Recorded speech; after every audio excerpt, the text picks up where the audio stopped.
मराठी रसिकांना मराठी लोककलेचा विसर पडत असताना लोकसंगीत महाराष्ट्राच्या घराघरात आणि मनामनात पोहोचवण्याचा निश्चय केलेली नवी पिढी तोच जुना थाट घेऊन नवा खेळ रंगवण्यासाठी रंगमंचावर येते.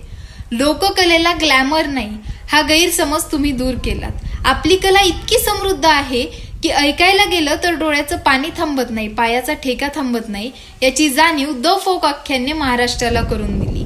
आख्यान अनुभवलेल्या प्रत्येक रसिकाच्या मनातली भावना या कवितेत मांडण्याचा प्रयत्न केला आहे की पारंपरिक वाद्यांच्या तालामध्ये मन रमावं, पारंपरिक वाद्यांच्या तालामध्ये मन रमावं, मराठमोळ्या आख्यानाला महाराष्ट्राने येणं करावं, जग वय भान हरपून गाण्यांमध्ये नाहून जावं, जग वय भान हरपून गाण्यांमध्ये नाहून जावं, काम क्रोध मोह विसरून मन हे पवित्र व्हावं.